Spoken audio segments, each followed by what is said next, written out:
Good morning and welcome again to the Culture Hour here in Jackson County in western North Carolina. Today we have a special treat for all of you out there watching. Not only do we have one of western North Carolina's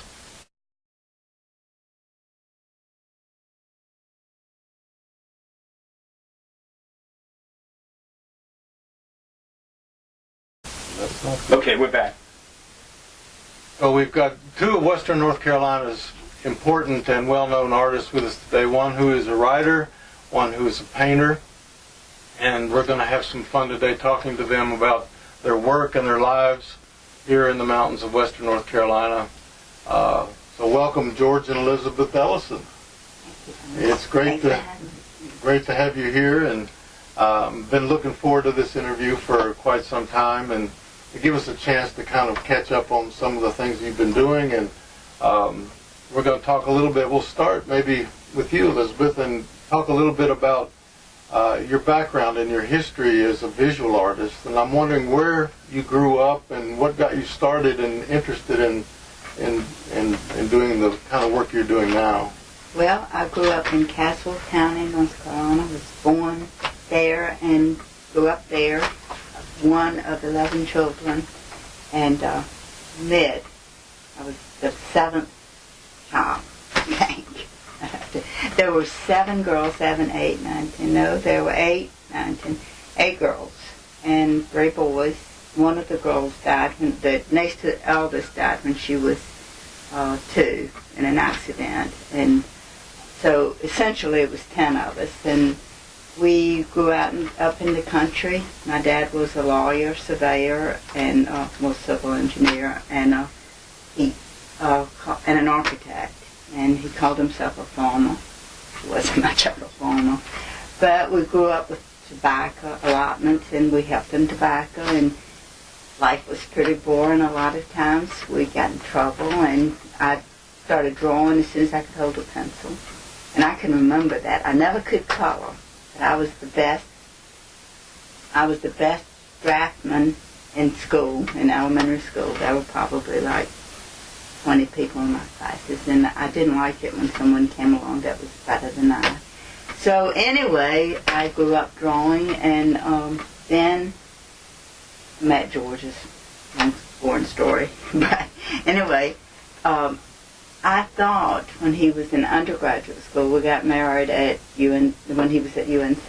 I went to Avery College in Virginia, and then we got married, and I thought that I was going to be a housewife, and a housewife who painted. And so I took painting art history at RPI, which is now Virginia Commonwealth in Virginia. And I saw, it was a huge class, 150 people, I think. And as an artist teaching the class, and it was really my first exposure to fine art, and I saw that there was a lot more to it than just being a housewife and painting pretty pictures. And that was the beginning, so I could go on and on. All right, so RPI used to be the Richmond Polytechnic Institute, didn't it? Back in the old days. I have a good friend from high school who went there. He was an artist. He did a lot of portraits in high school. He would do portrait paintings, but then when he got to RPI, he expanded big time and got into abstract art and all kinds of things. So I'm a little bit familiar with that background in that particular college. So how long, what brought you to western North Carolina? How long have you been here then? We've been here since 73. We came, George has to go into that. We came because he was doing research on Horace Cappart, and he found Swain County, and he decided to get out of teaching, and I was happy to not be an academic wife anymore. It wasn't really a role I liked, but I was painting already and riding a horse, and I hated to leave Mississippi. We were in Mississippi. Oh. And I hated to leave it, but we came up to the mountains and Swain County, and it just seemed like that perfect. And it was close enough to where our mothers were, not too close, but close enough, and not too close to families, we still had this idea that it's kind of hard to live with a lot of family land. And anyway, so we ended up in Swain County in 1973 and found our place in 1976 and moved there that August, I think. No, July 4th. July the 4th, okay. We found it when we were hiking. It's kind of an interesting story, but we found it when we were hiking down along the road, down along the Tuckasegee that becomes Fontana Lake in the winter, and we came up. It was winter, but I guess it's before it became lake. Well, it was summer. So we hiked up, and we saw the shack. This right here is the shack. So we saw the shack and had, we looked in, had, this is the bedroom, and then this is the living area here. And this is actually not the original porch, but we looked in the windows and water was pouring into a sink, and there were religious pictures around. And it was just, and it was right on the creek. And we just loved it, it just seemed perfect. And so we found out who it belonged to, and we went to talk to Paul Wiggins, and we went to talk to Paul and Ellie about renting the house, and he couldn't hear. And he was really, he got his hearing He could hear when when he wanted to. Well, he couldn't really, but he could read lips. But he was suspicious of it. Why we would want to rent, we were like in our early 30s, why we would want to rent shack. And it was cut off from everything. We had that whole valley at that time, and the park is like on 3 sides of that property. And he thought we were going to probably raise marijuana, and we were too old for that. I was stands for alcohol, not marijuana. But that's what he thought. And Nellie, his wife, is a real lady. She's deceased now. We loved her. And she talked him into renting it to us. And he said, well, okay, you can rent the house for $30, or you can rent the 46 plus acres for $35. We sprung for the $35. And so we lived there. We stayed there ever since, and Nellie sold it to us back in, we don't live in the shack anymore. We live in a fancy house. Anyway, there's a picture of it in permanent camp. It's just a cottage we had moved in from Fontana, from Fontana Village. It was a 3-bedroom cottage, and they had to cut it in half to move it in. That's a whole nother story, but that's our house now. And so we lived without electricity, mostly without running water because it's from a spring up the hill. We still have times that our water gives out. This is our house now. I don't know if you can comment on it very well. Yeah. But anyway, that's where we live now. It has deck all the way around it. And that's our fancy bridge. Anyway, it was cut in half, and we have a little bit of electricity, not much now. And have sometimes running water. We still use spring up the mountain.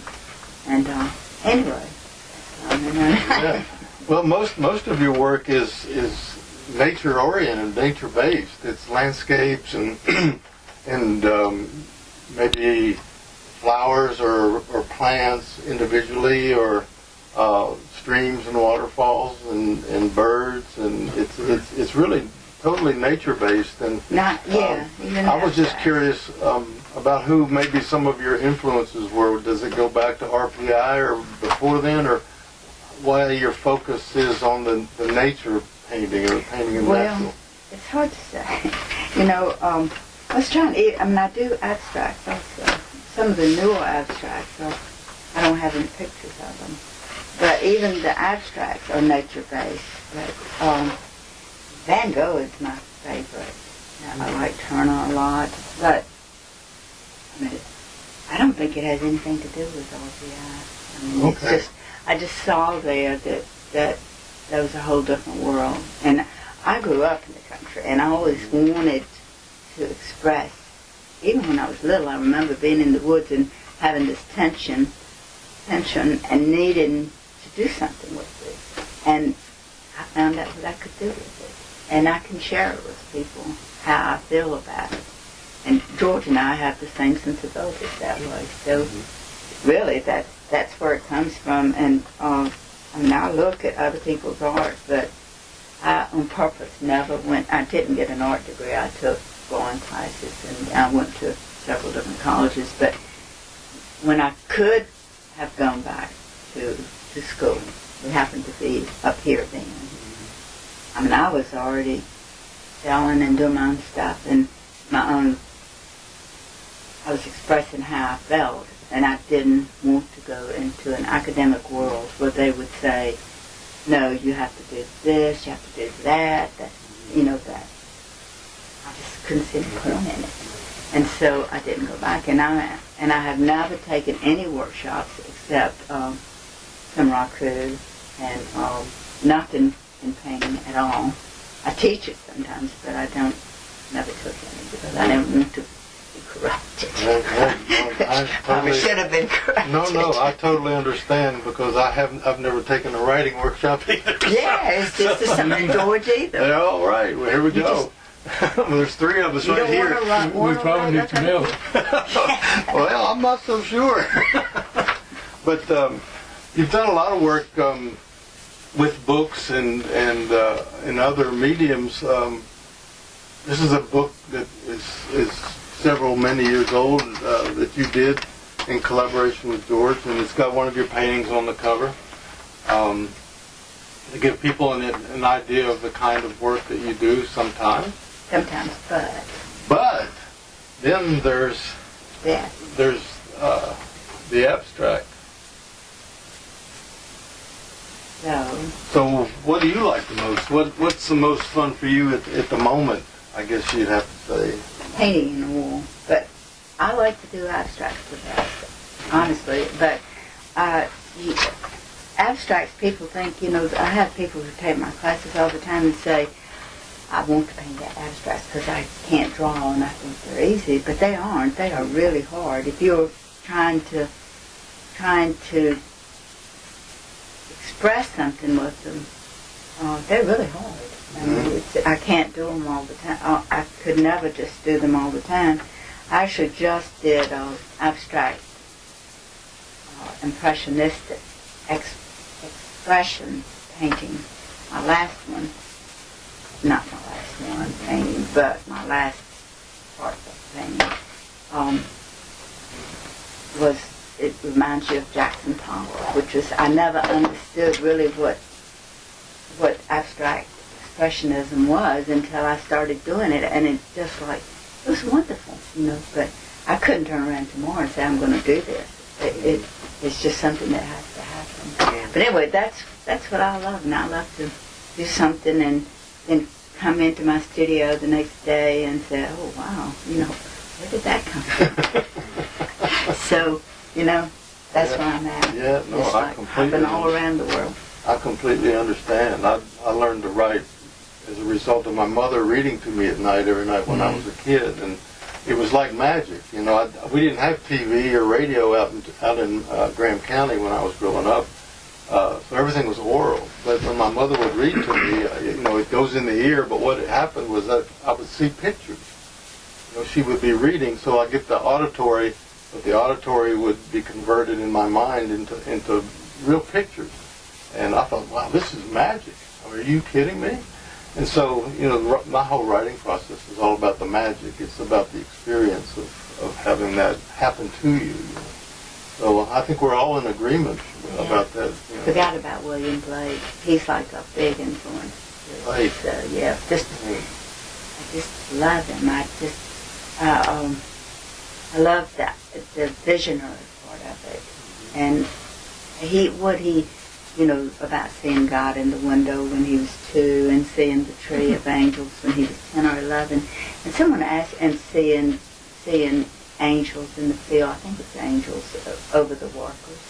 And someone asked him, did he really see these things? And he said, if you let your imagination rain, you'll see them. And I have to rein mine in sometimes because it's scary. You know, I could be walking on the ridge and see wolves, or, you know, one time I was driving from Bryson toward Silva, coming down or on 74, I mean east, and you look over and you see the Cherokee motherlands there, and I saw these Indians coming down in the trees, coming down from the ridges toward the fields, and I was like, and I was driving, and they didn't look, they had on a blanket. I have it somewhere in my, I couldn't do really what I saw, but they had blankets over their heads, and all of them they were the very same, but they were all coming down in the trees, and I had to say, whoa, you know, pay attention. But anyway, William Blake is another, and you probably... Oh, yeah. Oh, yeah, sure. Well, you've brought some of your artwork with you. Here's a painting, for instance. We can zoom in on this a little bit, let people see. Maybe you can tell us the story behind this painting. Okay, that painting, I just did it a year or so ago, and it's based on I had an old Polaroid shot from the movie Songcatcher. Because I was the artist. I'm not in the movie. My hands are not in the movie, but I painted the paintings for that movie. And I had to be there for the one day of filming because it was low budget, and they couldn't afford to dress the people for me to paint in my studio. So I had to be there. And they actually planted this garden. They planted the garden. Looks pretty sorry garden, but they planted it that morning, and it was already starting to wilt. And they dressed everybody up and put them in the garden, and then they took me some Polaroid pictures, so I could. Ginger that I was working with suggested maybe I'd want to do two or three little. They were small watercolors, so that when the people got in the garden, I could just put them in it. And so. This is a Polaroid shot, I think, after I had started the original things, and then I worked from the Polaroid shot, that was it, and put the people in it. And when they first panned in on my painting, they expected me to know what I was doing, which I'd already told them I don't do people all that great, but they said it doesn't matter, it's not going to be a finished piece of art. And this one's finished, but the little drawing was not. And they panned in on it with the camera, and they just said, Elizabeth, this does not work. The people are lost. But they were filming, and they didn't have time to waste, and they said, fix it. So I just took it, and I took it inside the cabin, and took a pencil and outlined the people. They gave it back to them, and they filmed. They didn't say another word. They didn't say, this is great, this doesn't work. So, anyway, that's the kids in the garden. I changed some. They didn't have this pretty basket, but they had these little kids working in the garden, and they're supposed. And Janet McTeer was in the painting too, but I didn't put her in here. She played Lily, I think is her name, the person that collected the songs. Anyway, that's what that was about. Right. Yeah. Elizabeth, about your impression of people taking the film. Oh, they would. Janet McTeer, I talked to her. She said that she had been in films where they did the shot 52 times and then picked the best one. But in this film, they had to do the first one. And then one of the little children in the film, they edited out so much. Some of it didn't make sense to me, but one of the little children in the film, when they had the showing in Asheville, and she had a brain tumor. I don't know where she is now, but they had cut her totally out of it. I hope she's in that painting. I'm not sure if she is or not. But then Emily, somebody that's an opera singer now, she's a pretty famous artist now, Emily Rosen something. She was only about 13 or 14, and she tried to be like really friendly. And I didn't know how to act around actresses. I mean, I'm not the kind of person, give me your autograph and stuff. But she was really sincere. She wanted to talk to me as I think it's an equal at that point, but I didn't know how to do it, so I kind of didn't have a lot to say. But anyway, it was the big thing is the catering thing. And Iris DeMint was it. I forgot about Iris DeMint. She came in. Iris DeMint came in. She did some singing in it with her hair, this really strange orange color, and the director and the hairdresser was there. And I had on a red bandana with all. Anyway, the director said, you know, that hair is horrible. Do something about it. And anyway, Iris came in with her bodyguard. It was a strange thing. And the big thing with all of them was catering, the food. They didn't pay anybody much, anything. They paid me, but they didn't pay me. You know, they paid me more than they wanted to. But they had all this food, and so everybody was stuffed. You know, every time they have a break, everybody was stuffed. Anyway, what else did you want to know about this? Yeah, that's how hard the movie people work. Oh, yeah. You just wouldn't. Well, if you've ever done any movie work, you would believe it. It is a job, and they deserve the catered food. And they were really hard-working people. They were not, arrogant. They didn't expect anybody to do their job for them. They worked hard.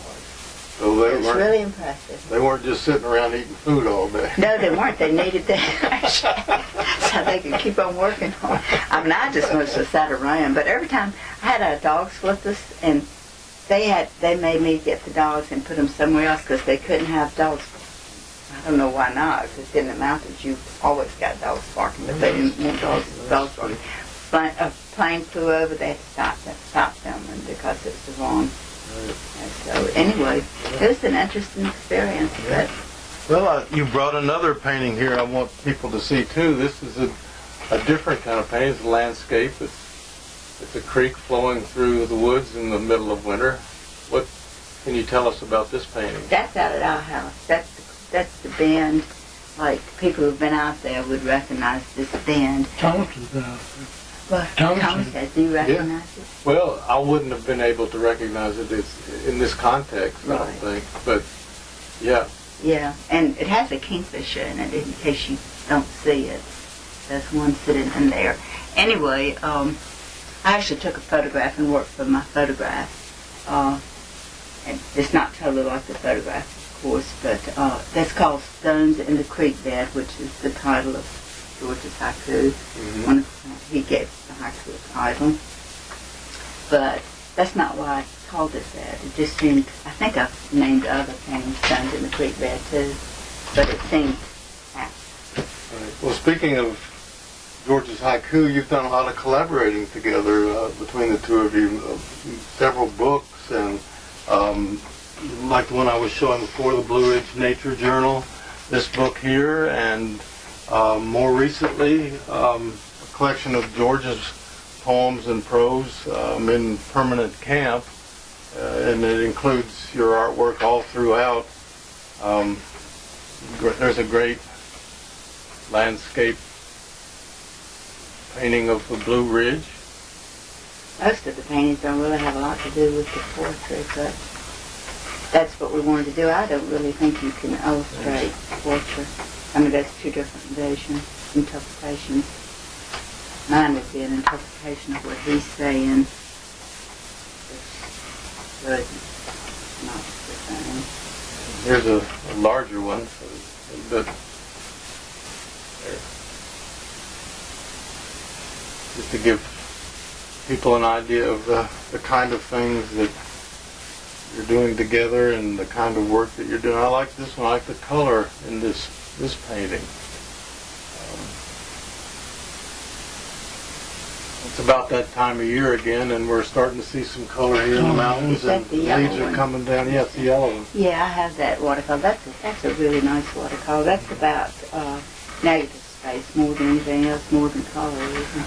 That was another thing I wanted to ask you is, what would you consider your main medium, or what do you enjoy more? Would you rather paint with oils or watercolor, or do you do collage? I mean, in terms of layered Well, layered surfaces. I had that show at the Arboretum, which was scheduled for 2018, but which got moved forward 2017. I didn't know that it was moved forward until January or February, late January, early February of this year. And it was this year, but when I got it, you have to propose, you have to make a proposal to have a show and exhibit there at the Baker Center. It's a great place, great people to work with.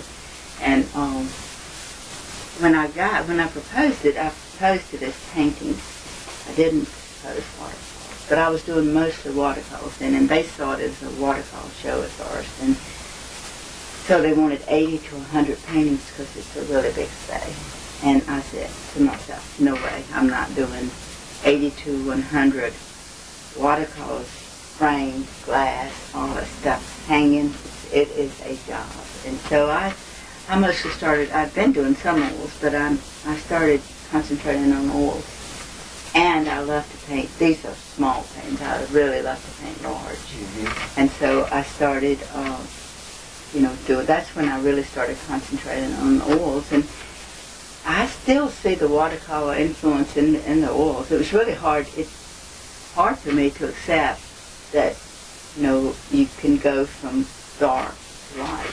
And often I still don't do that. But I really love having done watercolors so long so that it's reflected in my oil paintings. And I use a quick drying medium, and I paint immediately.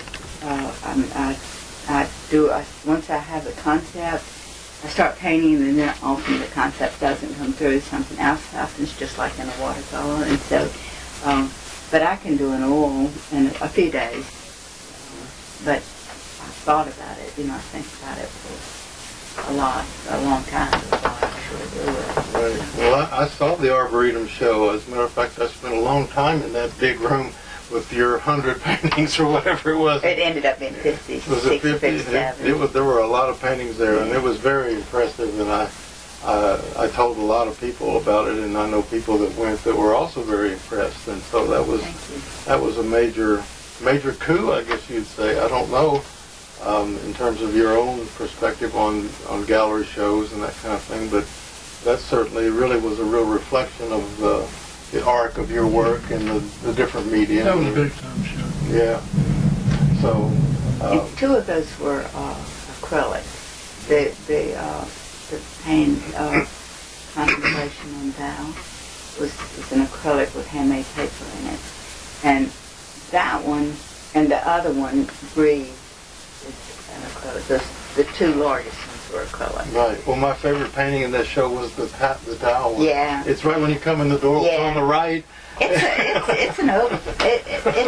That painting is amazing because, well, for instance, I hung it in the gallery yesterday. It was just stacked downstairs in the downstairs gallery because I picked up a lot of that work and haven't found places for it because it was already full of watercolors and newer oils. But that painting, I got it upstairs and tried hanging it on a wall along with another painting or two because I have limited space, and it wouldn't have it. It wanted the whole wall.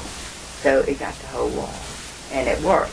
But even when I painted it, I had this concept of what I was going to paint, and I spent a lot of times when I was walking thinking about it, looking at trees and, spaces and stuff like that. And I started painting. I glued on the handmade paper that I made from plants. I glued that on, and it just became something totally different. It still had trees. It has trees in it, but it had nothing to do with what I thought it was going to be. So, anyway, I guess it's a real bad thing.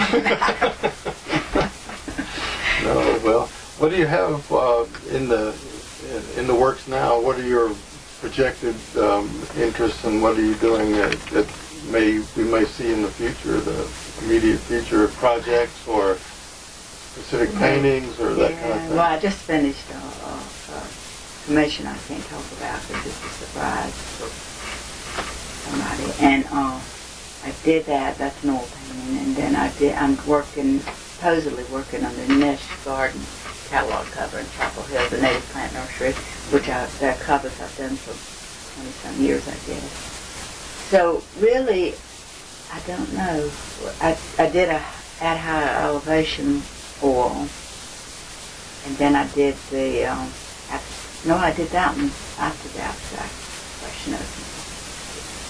I don't know. I have a G20, which is my political painting up there. Who knows? So, whatever happens, I'm gonna have so much work that I can do anything that I can afford to do. So that's I mean, afford meaning buying the canvas and all that kind of stuff. Right. Throwing paint on it. So you just take it as it comes. Take it as it comes. Yeah, that's wonderful. It's wonderful. Well, I want to get George involved in this conversation, so maybe y'all can switch chairs and we'll make it a little bit easier on our cameraman here. And George, I've known George for many years. When I first moved to Jackson County,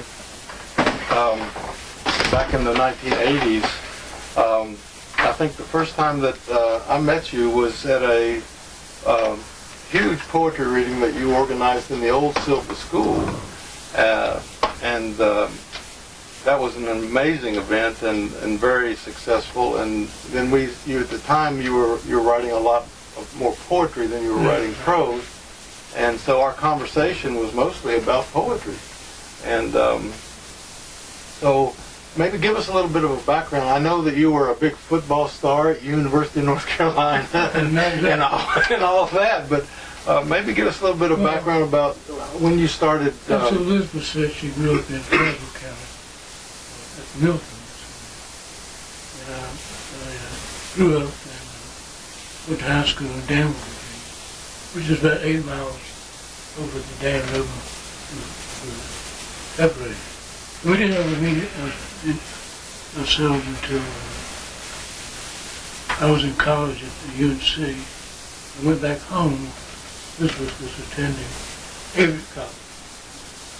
And I saw somebody driving around and around this dairy bar. And rumbling, bumping. And I got a look at him, and it was looking pretty good. So I had a cousin also attending Avery, so I got her to get in touch with Elizabeth and tell her how rich I am, how handsome I am. And so we got together. And I was at Chapel Hill, went to graduate school at University of South Carolina, then went over to Mississippi State. I was a book review editor for the Mississippi Journal, I think it was, and teaching the usual literary classes, and also methods of research. So that's how we got a job teaching at Stratford, Mississippi State, before we came here in '73. Yeah. What have you been writing your whole life? When did you start actually getting interested in writing? Just like you said about your mother reading to you, exactly the same thing. Really? Mother took one of these subscription things, and every month we would get an Uncle Willie book, and she would read it. And I was just enthralled. I would be into another workbook. And so that got me started with reading. And I was a pretty good baseball player. And pitcher, I had no idea where the ball was going, but I could throw it sucker. And a big fan of the Brooklyn Dodgers.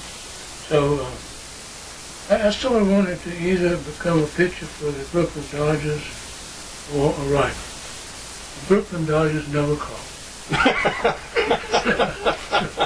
So I took up writing. Yeah. But this is almost true. Yeah. And I did some academic writing, and then I started doing some poetry things. For the first years we were here, my activities were mainly with poetry. And I edited a little literary magazine called You Let It Rain. So we had a lot of readings and literary events. And the little thing here was on mimeograph sheets. Here's a copy of the Unaka Range. It's just it's stapled was it mimeograph? Yeah. Yeah. I went into the library in Bryson City late at night and they wouldn't know I was doing this. I think there were 12 issues. And as I remember, Robert Morgan, Jeff, and Marion, Joe Scarborough, who was a favorite of mine. John Quinette contributed to it. Jim Stokely, former Dartmouth son, contributed. Really, looking back, that was a pretty good thing to be doing. Yeah, no, it was cutting edge really when you were doing it back in the 70s, because when you were doing this here in the 70s, I was in San Francisco doing a very similar thing, a mimeograph literary magazine, you know, the old Beatitude magazine from the Beat generation. So, you know, we were on the same page. We're just in opposite sides of the continent. It was good. Yeah, it was a lot of fun. But one of my early memories of you too, when I first moved to Jackson County, was the bookmobile. Yeah, I drove that. Yeah, you drove the bookmobile. From 78 until 84. Yeah. I think I came to Jackson County in 83 or 84, and the bookmobile always came to Silva. Always came to Silva, and I knew who you were basically from oh, there goes George in the bookmobile. Hey. So, but you've come a long way since then, and I think that was a good time. Well, yeah, but still, I mean, in terms of people knowing who you are and what you've done, what you've been able to accomplish, but I think most people in this region know you for your columns in the Asheville Citizen and the Smoky Mountain News and the Silver Herald, maybe even. I don't know if you ever wrote for the Silver Herald. Let's see, I do columns for Asheville Citizen, weekly copies of columns for Smoky Mountain News every other week. And then one of my favorite outlets is the Castanea.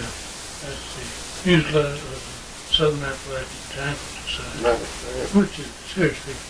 And Dan Patel has always supported me.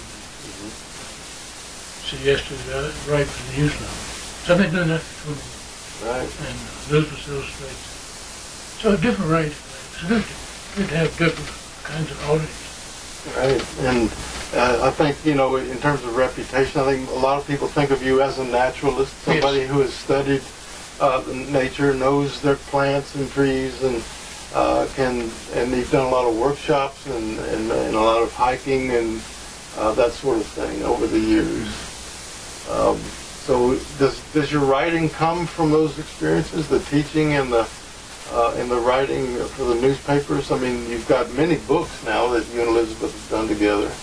Not exactly. The writing sort of comes from more private support. Now the essays are pretty much stuff I've researched and put together as an essay. They're often kind of technical. But most of the poems now, I don't know what. Right. I really don't. Right. And that's the fun of it, to start and get it going, and then it'll take hellacious turns. I can feel them coming. And then work toward the end, and I never know what I'm going to say at the end. Yeah. Well, I don't know what I'm going to say through the whole damn thing. That's right. Especially the end is hard. You're right, the ending's the hard part. End is hard. The first lines are great, hard, and the last line. Yeah, but they're Best thing to do is just chop them off. Yeah, but they're the most important lines in the end.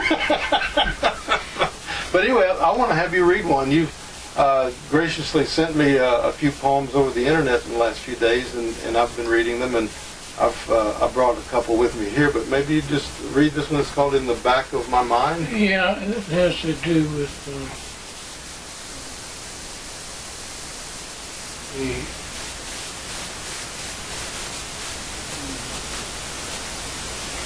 some of the personal things dealing with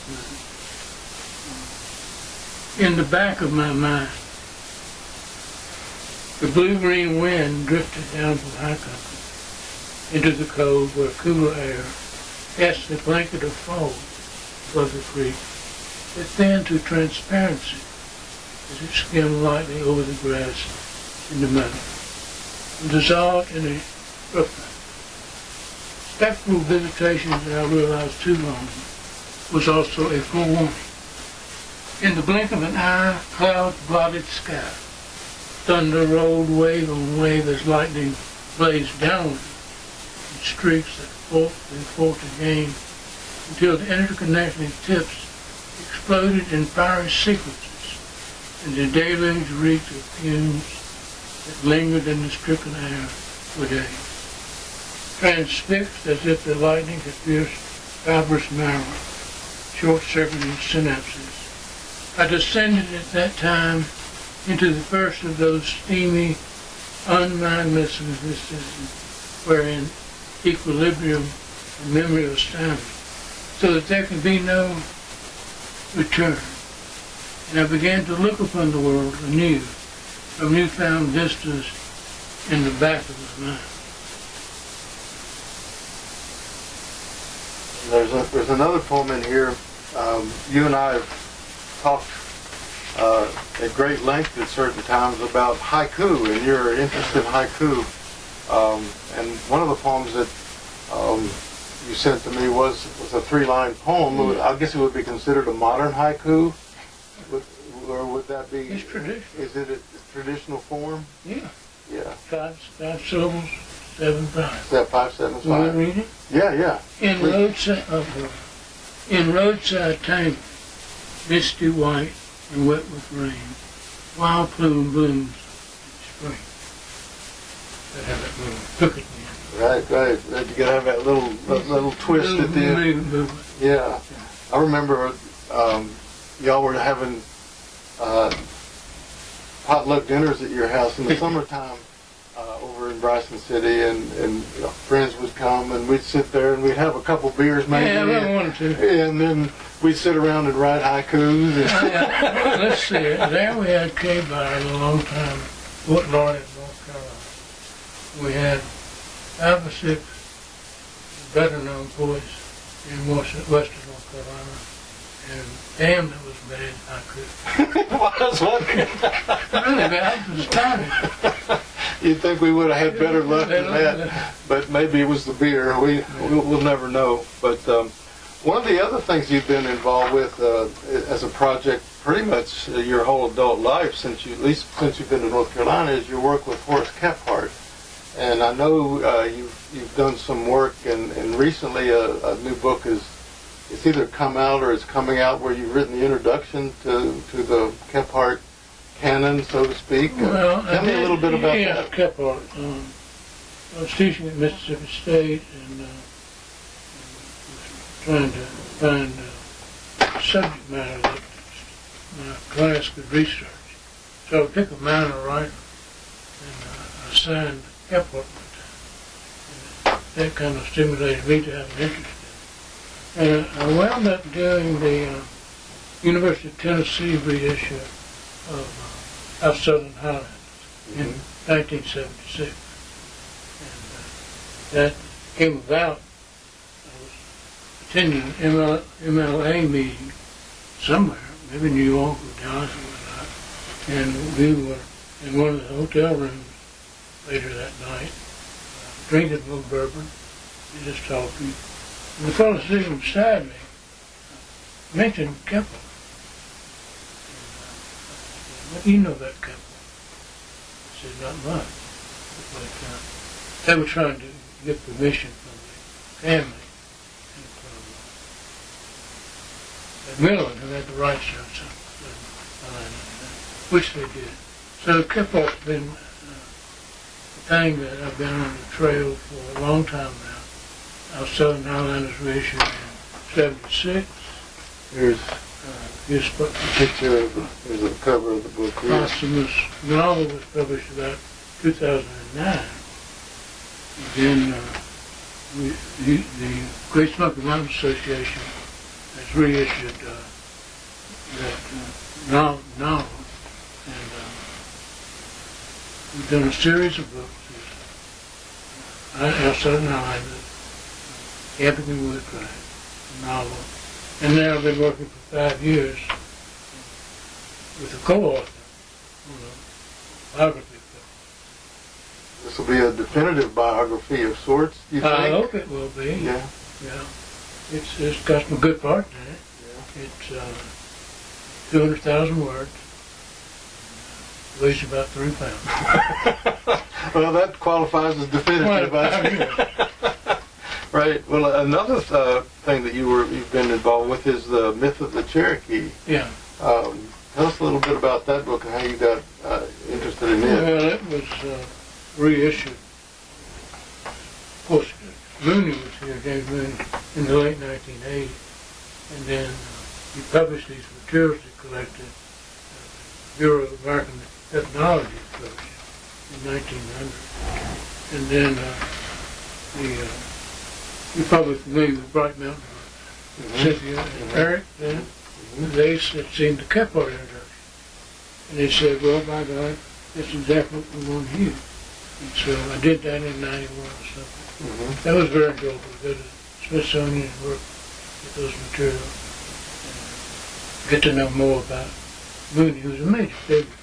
He's never considered or talked about much here, but he was a monumental writer, especially when he went west and did the ghost dance thing. I've had the opportunity to work with two of the names of writing here, Kephart and James Mooney. Right. How have they influenced your own work, do you think? Out Southern Highlanders is Kephart has been with me for a long time. It's been a long, hard journey. Then Mooney, I just enjoyed it. I had lots of Cherokee friends and I could talk to them about myths and stories and whatnot. So there's just two things that came along, serendipity, and they come out of the blue, you know. Right. That's right. Right. You never know. Yeah, these things come and you just wonder, is this coincidence or is this destiny? I mean, it's like, sometimes it's hard to believe it just is a coincidence, but they get your attention and you carry forward with it. What are you working on now specifically? What is the main project? Okay, we're finishing up with the editing of the Kephart biography, which will take a while.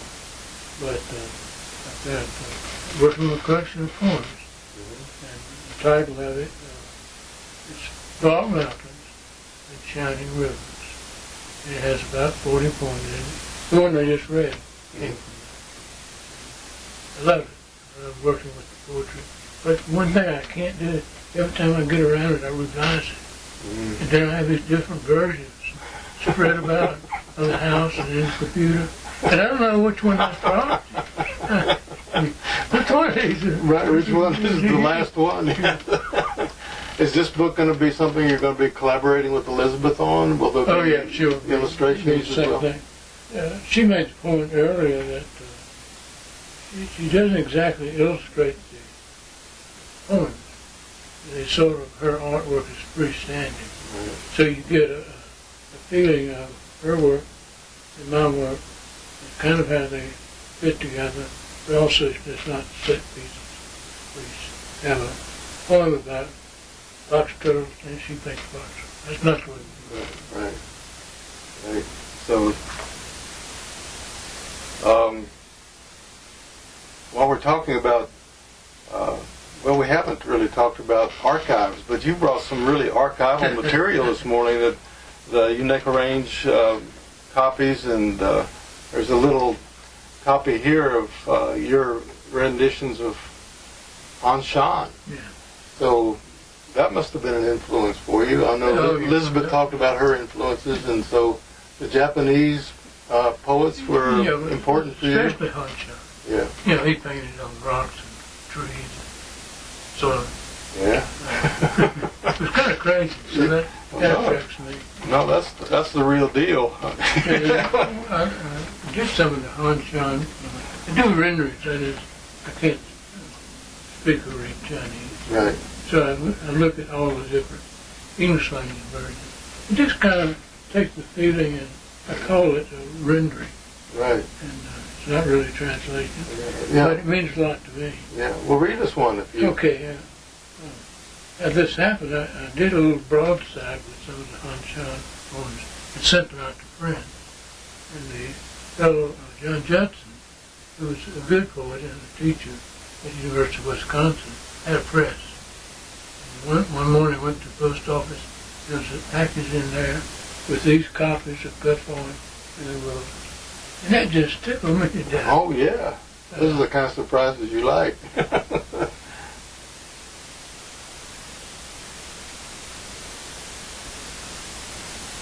Is flesh real? Who am I? Wondering, I lean time away against this cliff. And the grass grows between my toes, and the dust settles in my hair. And the world may think me dead, and offer sacrament to my body. Let me read one more. Yeah. He says, Chinese could do it. Listen, they have turns at the end. You could always pull a rabbit out. Yeah. Right. Sink consciously into cloudways gone, untraceable. The loveliest peaks or precipices, and the broadest coves sunless. Yawing ridges, impenetrable mists, still you desire the cloudway. Look inward from sky to sky. Yeah, that's a good one. Kurt Snyder, who you knew and worked with, really got Hanshan kicked off in this country. Right. I've still got the book of his translations. A book that I forget which press published it, but it's been a long time ago. A long time. Yeah. Yeah. Well, you brought this. Look at this. Talk about archival material. We've got an original journal notebook here of George's. This one, I don't know, it doesn't have a date on it, but it must go back a long way. But you open it up and This was a notebook I used when I was writing permanent camp. okay. And one of the best things in here, I believe, is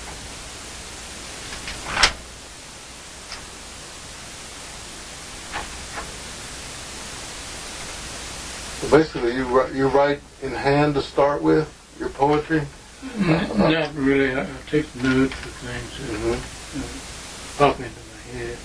I was going to show you these buzzards that I draw when I can't do anything else. And I'm not coming up with it right away. And this is typical of me, of myths. I sift through it and find stuff that I can use. I wish I could find the damn buzzard. They're really good. I'll have to ask Elizabeth. Well, She thinks they're really good. Take my word for it. Okay. Yeah. So, what's going on in Bryson City these days that either excites you or bothers you, or I know there's a lot of changes going on politically and environmentally. Well, the big change from our point of view is the influx of a lot of people with the train. The train is a good thing. The tracks were laid through Bryson in 1885, so whatever environmental disturbance there is long gone. Mm-hmm. And then with the agreement that the state made with the original owners of the passenger train, not only could they carry passengers, but they were obligated to carry freight. So that's a big thing, to have that access in there. So, you agree, Elizabeth, the big thing through the years have been The train and the train. outdoor people. The outdoor people probably even more than the train. the outdoor people. Those are the ones who live in western Swain County. So the outdoor The people. Indians live in eastern Swain County. Okay. And we live smack dab in the middle. Okay. So you're getting it from both sides. Both sides. Yeah. But then, when you, Bryson City Outdoors is in town, like one door down from us, and they're young people, and they're bringing in lots of other young people, and I have nothing against older people. real people of wisdom, but these younger people are really influencing the town and I think they're making a big difference. And a lot of the people who are at NOC are politically charged, and they've moved into town too, and it's changing, and I think it's changing for the better. Maybe a little bit like what's happened to Silva. Silva used to be kind of a ghost town in a way, and now it's anything but a ghost town. It's a thriving tourist attraction. Most people think of it that way. I mean, I hope that Bryson City doesn't become a tourist attraction. We don't have Western Carolina. That's different. Is that the difference? Ours is we have some girls came in talking to me the other day that are living off the grid, and it's not the same as Silva. It's still growing, and it's touristy, but it's attracting a different kind of tourist, I think. Mm-hmm. And isn't there a lot more national forest around Bryson City than there is over here? Governmental forest, not only national forest. Yeah. 84% of the county is federal. That's what I thought. So you don't have any large. Only so many can come. Mm-hmm. So at some point, there'll be nothing available. Right. So there's not a lot of large development. We have some, but mostly not too intrusive. Right. It's a good place. Yeah. A good place to bring up our kids. Still a mountain town. Still a mountain town. Still good food. Right. Well, and your daughter now is the editor of the Silva Herald. Yeah. So the apple didn't drop far from the tree. No. You're talking about Quentin. Quentin, yes. Yeah. Quentin says that the only thing I ever taught her about writing was that you can't use semicolons in dialogue because a person can't speak semicolons. And it makes sense. And that's why she's doing so good here. Yeah. She knows what to do with a semicolon. Oh, yeah, a lot of semicolons in the Silva Herald now. That's the thing. I had a great conversation with her a month or two ago over in Waynesville at the Smoky Mountain News annual gathering, and they have a big big feed and beer and food, and all the writers and the people from the community come around. And we had a chance to have a good talk, and she said that she was really interested in doing more than journalism. She really wants to expand into fiction, nonfiction. Yes, she has some ideas for some books. Yeah. I'll have to make contact with the history press, the publishing line. And they wanted it. But she was so busy and obligated when she moved into the editorial position. Mm-hmm. She's not been able to move in that direction. Right. But when she does something, God really right. Well, she's really changed the Silva Herald, the way it looks, the way the focus is. There's a lot more so-called controversial news now. I mean, political news and environmental news, and a lot of different people writing editorials and things. So it's become a real newspaper. It's not just, who's doing what at the local church dinners and stuff. Well, you got Dan Patillo doing the nature thing for them. Mm-hmm. You got recently Citizen. I can't remember his last name. He's really talented person. So she's been able to bring in people that she works with. Do you plan on to keep on writing for doing your columns, your newspaper columns indefinitely, or do you have other things in mind maybe? No, I'm going to keep on doing what I've been doing. Yeah. It's working. Yeah. Very well. And I know you just taught a course at the North Carolina Arboretum. I think Brent Martin told me that you just had one over there. Once again, Dan Patillo got me in touch with the Arboretum people in 1991. I started leading some things for them. For years I did about 4 courses a year. Birds. Now I do about 2. And that's another excellent place to teach. Right. You get very knowledgeable people. Right. Well, this has been a real pleasure and a real treat to have both of you in the studio here at the same time. Well, it's been enjoyable. And we could probably go on for hours, and if you broke out a bottle of single malt, we would probably be here for days. Our audience would be going. And who knows what might come out of that? You know, going back to the story of you and the Kephart initiation in the hotel room. But both of you have been stalwarts here in West North Carolina, and I see you both as being kind of spokespeople for the mountains here, and not only the traditions and the history, but the present and the future, the beauty of our place. I think Western North Carolina is one of the most beautiful places in the world. It's got some of the most diversity of any place in the world in terms of plant and animal life, and both of you are capturing that, and it'll be chronicled for history, the work that you've done here. And I know I appreciate it, and I know there's many, many people here that I know and that I've talked to that call your names frequently in terms of exactly what I'm implying, you know, in terms of that.